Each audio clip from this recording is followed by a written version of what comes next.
नमस्कार। तपाईहरूलाई कथा चौतारीको नयाँ कथामा हार्दिक स्वागत छ। फेरि पनि हामी तपाईमाझ एउटा नयाँ कथा लिएर आइसकेका छौँ।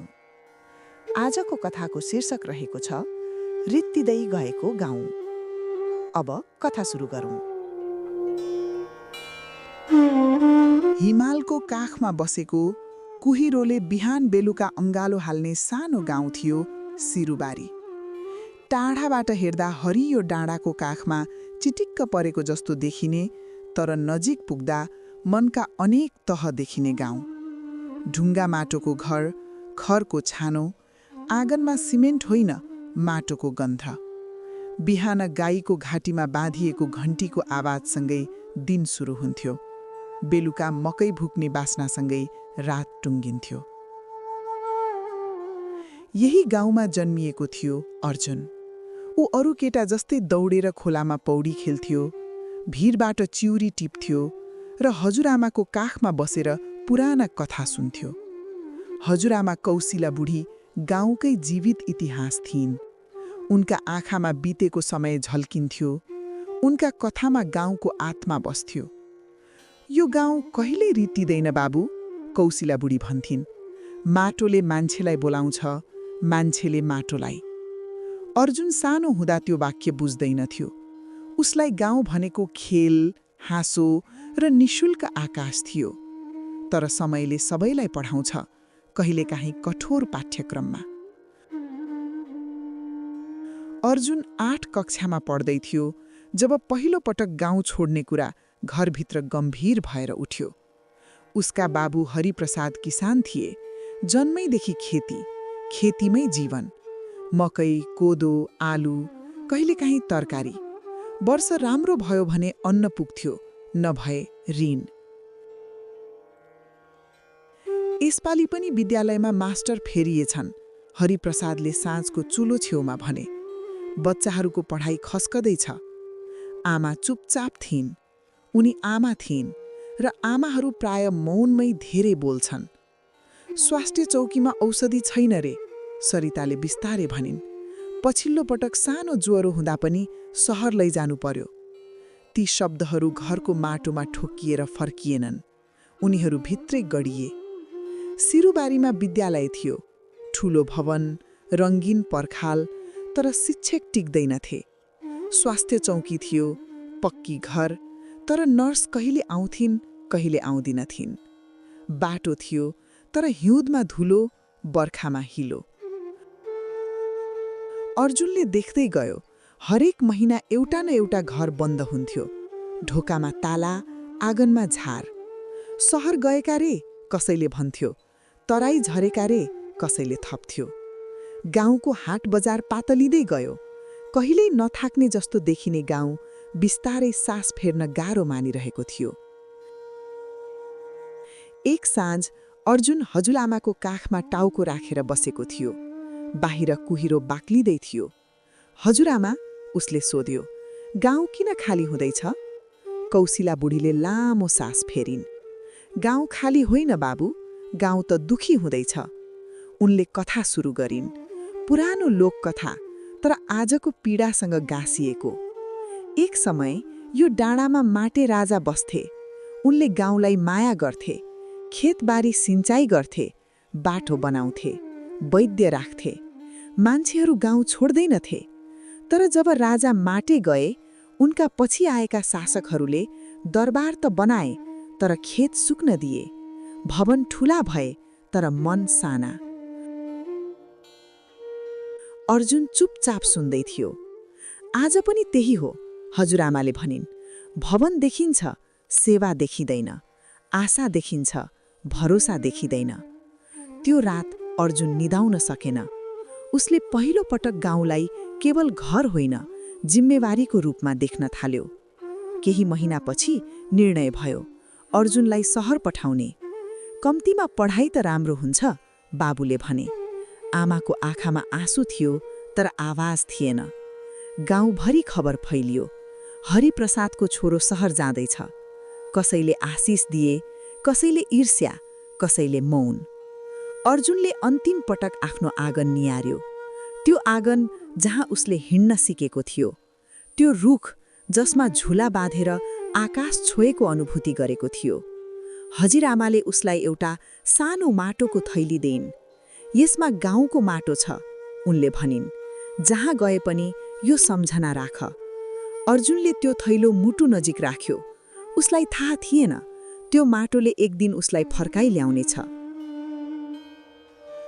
सहर ठूलो थियो, चम्किलो, भिडभाड, अवसरले भरिएको। विद्यालय राम्रो थियो, शिक्षक स्थायी, किताब नयाँ, तर अर्जुनको मन खाली थियो। उसले देख्यो उसका जस्तै थुप्रै गाउँका केटाकेटी, सबैको कथा उस्तै, पढाइको लागि, उपचारको लागि, भविष्यको लागि। तर भविष्य के थियो? उसले समाचारमा पढ्यो, गाउँ रित्तिँदैछन्। उसलाई त्यो वाक्य केवल तथ्य होइन, आफ्नै जीवनको सार लाग्यो। सहरमा उसका बाबु मजदुरी गर्थे, आमा घर घरमा काम गर्थिन्, खेतबारी बाँझिँदै गयो। गाउँबाट आएको खबरहरू कम हुँदै गए। एक दिन खबर आयो, गाउँको विद्यालयमा विद्यार्थी नपुगेर कक्षा बन्द हुने अवस्थामा छ। स्वास्थ्य चौकीमा ताला लागेको छ। अर्जुनको मनभित्र केही चिरियो। एक साँझ उसले बाबुलाई सोध्यो, हामी फर्किन सक्दैनौ? हरिप्रसाद चुप रहे। लामो समयपछि भने, फर्केर के गर्ने छोरा? खेतले पेट भर्दैन, गाउँले सपना पूरा गर्दैन। त्यो उत्तर सत्य थियो, तर अधुरो। अर्जुनले हजुरआमाको माटोको थैलो खोल्यो। माटो अझै सुगन्धित थियो। उसले मनमनै सोध्यो, के गाउँको भविष्य सधैँ यस्तै हो? त्यही रात उसले एउटा सपना देख्यो। सिरुबारी फेरि भरिएको, खेत हरिया, विद्यालयमा हाँसो, स्वास्थ्य चौकीमा बत्ती। ऊ झस्केर बिउझ्यो। त्यो सपना केवल सपना थिएन, त्यो प्रश्न थियो र उत्तर खोज्न बाँकी थियो। बिहान उठ्दा पनि उसले हरिया खेत देखिरह्यो। बेलुका सुत्दा पनि विद्यालयको आँगनमा खेलिरहेका बालबालिकाको हाँसो सुनिरह्यो। सहरको चर्को आवाजबीच पनि उसलाई गाउँको घन्टीको मधुर ध्वनि झन्झन स्पष्ट सुनिन थाल्यो। विद्यालयमा उसले सामाजिक अध्ययनको कक्षामा ग्रामीण विकास पढ्दै थियो। शिक्षकले बोर्डमा लेखे, पूर्वाधार, शिक्षा, स्वास्थ्य, रोजगारी। अर्जुनको हात आफै उठ्यो। सर, उसले सोध्यो, यदि भवन त छन् तर गुणस्तर छैन भने के त्यो विकास हो? कक्षामा सन्नाटा छायो। शिक्षक मुस्कुराए। त्यो प्रश्न नै आजको सबैभन्दा ठुलो बहस हो अर्जुन, उनले भने। त्यो दिनदेखि अर्जुनले किताब केवल परीक्षा पास गर्न होइन, उत्तर खोज्न पढ्न थाल्यो। उसले बुझ्न थाल्यो, गाउँ रित्तिनु केवल संयोग होइन, संरचनागत समस्या हो। एक दिन डाकमा एउटा चिठी आयो। हस्तलेख पुरानो थियो, हजुरआमाको। बाबु अर्जुन, गाउँ अझै उही छ, तर मान्छे घट्दैछन्, खेत बाँझिँदैछन्, घर बोल्दैछन्। म तिमीलाई सम्झेर बाँचिरहेकी छु। माटो अझै तातो छ, फर्किने खुट्टा खोजिरहेको छ। चिठी पढ्दा अर्जुनको आँखाबाट आँसु झर्यो। त्यो आँसु कमजोरी थिएन, चेतनाको सङ्केत थियो। उसले त्यो दिन निर्णय गर्यो, ऊ केवल दर्शक बनेर बस्ने छैन। सहरको छात्रावासमा अर्जुनका साथीहरू थिए, सबै फरक फरक गाउँबाट आएका। रमेश दैलेखबाट, सीता भोजपुरबाट, कमल रोल्पाबाट। राति उनीहरू एउटै कोठामा बसेर आआफ्ना कथा सुनाउँथे। हाम्रो गाउँमा स्वास्थ्य चौकी त छ, तर डाक्टर कहिल्यै हुँदैन। हाम्रोतिर विद्यालयमा शिक्षक आउँछन्, तर पढाउन मन छैन। सीताले थपिन्, खेती गरेर केही हुँदैन भन्ने विश्वास बसालियो हामीभित्र। ती सबै कथाहरू एउटै सूत्रमा गाँसिएका थिए, अभावको होइन, भरोसाको अभाव। त्यही रात अर्जुनले एउटा डायरी सुरु गर्यो। शीर्षक लेख्यो, गाउँ किन रित्तिन्छ। एक दिन विद्यालयले विद्यार्थीहरूलाई स्थानीय सरकार अवलोकन भ्रमणमा लग्यो। अर्जुनले पहिलो पटक नगरपालिका कार्यालय नजिकैबाट देख्यो। ठूलो भवन, झिलिमिली। भित्र बैठक चलिरहेको थियो। नेताहरू विकासको कुरा गरिरहेका थिए, बजेट, योजना, उद्घाटन। अर्जुनले मनमनै सोध्यो, यी योजनाहरू गाउँसम्म पुग्छन्? उसले एउटा कर्मचारीसँग सोध्यो, सर, कृषि अनुदान कसले पाउँछ? कर्मचारीले वरिपरि हेरेर बिस्तारै भने, कागज मिलाउनेले। त्यो उत्तरले अर्जुनलाई झस्कायो। उसले बुझ्यो राजनीतिक वितृष्णा किन गाउँसम्म फैलिएको छ। नेताहरूको बोली ठूलो थियो तर विश्वसनीय थिएन। सेवा थियो तर प्रभावकारी थिएन। त्यो दिन अर्जुनले डायरीमा लेख्यो, गाउँ खाली हुनुको कारण केवल सहरको आकर्षण होइन, शासनको असफलता पनि हो। अर्जुन कक्षा 12मा पुग्दा उसले एउटा प्रयोजना बनायो, सिरुबारी पुनर्जीवन योजना। उसले शिक्षकसँग अनुमति माग्यो। यो त ठूलो सपना हो, तर सपना बिना परिवर्तन हुँदैन, शिक्षकले भने। अर्जुनले योजना तयार गर्यो। विद्यालयमा स्थानीय युवालाई प्रशिक्षित गरेर अध्यापन, स्वास्थ्य चौकीमा टेलिमेडिसिन, कृषि उत्पादनलाई बजारसँग जोड्ने सहकारी, युवालाई स्वरोजगार तालिम। यो योजना उसले प्रतियोगितामा प्रस्तुत गर्यो। धेरैले ताली बजाए, केहीले हाँसे। कागजमा सजिलो हुन्छ, एक निर्णायकले भने। कसैले सुरु नगरेसम्म कागज नै पहिलो खेत हो। यो प्रयोजनाले प्रान्तीय स्तरमा पुरस्कार जित्यो। त्यो पुरस्कार पैसा मात्र होइन, आत्मविश्वास थियो। अर्जुनले बाबुआमालाई भन्यो, म एकपटक गाउँ जान्छु। हरिप्रसाद अचम्मित भए। अब के गर्न? सुन्न र बुझ्न, अर्जुनले भन्यो। गाउँ फर्किँदा सिरुबारी झन सुनसान थियो। धेरै घरमा ताला, आँगनमा झार, तर माटो उही थियो, तातो। हजुरआमाले उसलाई अँगालो हालिन्। आएको राम्रो गर्यौ बाबु, उनले भनिन्। गाउँले तिमीलाई कुर्दै थियो। अर्जुनले गाउँमा भेला बोलायो। थोरै मान्छे आए, बुढाबुढी, केही महिला, 2-3 युवा। उसले योजना सुनायो। कसैले विश्वास गरेनन्, कसैले आशा देखे। एक वृद्धले भने, बाबु, धेरै आए, धेरै बोले, तर कोही टिकेनन्। अर्जुनले नम्रतापूर्वक उत्तर दियो, म पनि बोल्न आएको होइन, सँगै गर्न आएको हुँ। त्यो वाक्यले केही मन छोयो। अर्जुनले पहिलो काम विद्यालयबाट सुरु गर्यो। सहरबाट फर्केका 2 युवा शिक्षकलाई गाउँ ल्यायो, अस्थायी रूपमा। स्वास्थ्य चौकीमा इन्टरनेट जोडान गरियो। हप्तामा 1 दिन सहरको डाक्टर अनलाइन जोडिन थाले। कृषिमा 3 घर मिलेर सहकारी बन्यो। आलु र तरकारी बजार पठाउने व्यवस्था गरियो। धेरै ठूलो परिवर्तन थिएन, तर चाल थियो। सबै खुसी भएनन्। केही स्थानीय नेताहरूले भने, यो केटाले हाम्रो राजनीति बिगार्छ। अनुदान रोकियो, कागज अड्काइयो। अर्जुन निराश भयो। एक साँझ उसले हजुरआमासँग भन्यो, सायद बाबु सही थिए, फर्केर केही हुँदैन। कौशिला बुढी मुस्कुराइन्। बाबु, बाली रोपेको भोलिपल्ट फल खोज्नु हुँदैन। केही महिनापछि परिणाम देखिन थाल्यो। विद्यालयमा विद्यार्थी सङ्ख्या बढ्यो। स्वास्थ्य चौकीमा मान्छे आउन थाले। सहकारीले पहिलो नाफा बाँड्यो। सहर गएका 2 परिवार फर्किए। अर्जुनको मन भरिन थाल्यो। एक दिन बाबुले भने, सायद म गलत थिएँ। अर्जुन मुस्कुरायो। त्यो मुस्कान विजयको होइन, सम्भावनाको थियो। सिरोबारी अब पहिलेको जस्तो मौन थिएन। बिहानको कुहिरो चिर्दै कुखुराको डाकसँगै बालबालिकाको हल्ला मिसिन थालेको थियो। कहिल्यै बन्द हुन लागेको विद्यालयको आँगन फेरै भरिएको थियो। नयाँ झोला, पुराना सपना र नयाँ भरोसा बोकेका नानीहरू। अर्जुन बिहान बेलुका गाउँ डुल्थ्यो। ऊ हरेक घरमा पुग्थ्यो, हरेक गुनासो सुन्थ्यो, हरेक सुझाव टिप्थ्यो। ऊ अब केवल एउटा युवक थिएन, ऊ गाउँको साझा आशा बन्दै थियो। तर परिवर्तन सधैँ सजिलो हुँदैन। स्थानीय तहको चुनाव नजिकिँदै थियो। केही नेताहरूलाई सिरुबारीको परिवर्तन मन परेन। उनीहरूलाई डर थियो, यदि गाउँ आत्मनिर्भर भयो भने खोक्रो भाषण बिक्दैन। एक दिन सहकारीको कार्यालयमा सूचना आयो, अनुदान स्थगित। कारण स्पष्ट थिएन। गाउँमा फेरि निराशा फैलिन थाल्यो। केहीले भने, हामीले सपना देखेर गल्ती गर्यौं। केहीले अर्जुनलाई नै दोष दिए, यही केटाको कारण हो। त्यो रात अर्जुन धेरै बेरसम्म निदाउन सकेन।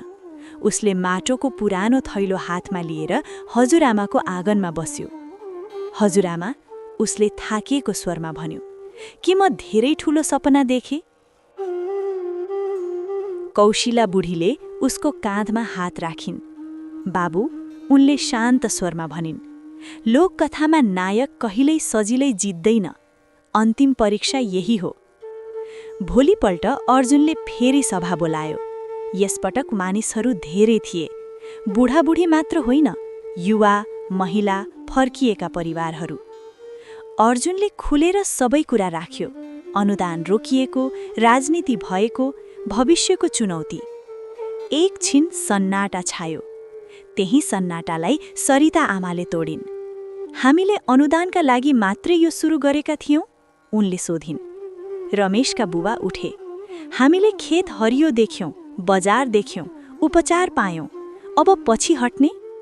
एकपछि अर्को आवाज उठ्न थाल्यो। त्यो दिन सिरुबारीले एउटा ऐतिहासिक निर्णय गर्यो। सरकार कुर्ने होइन, आफू बन्ने। सबैले श्रमदान गर्ने, सहकारीलाई बलियो बनाउने, बाहिरी सहयोग आए स्वागत गर्ने, नआए पनि अघि बढ्ने। अर्जुनको आँखामा आँसु आयो। यो आँसु पीडाको होइन, गर्वको थियो। समय बग्यो। सहकारीले आफ्नै ब्रान्डमा तरकारी बजार पठाउन थाल्यो। युवाहरूले महुरी पालन, बाख्रा पालन सुरु गरे।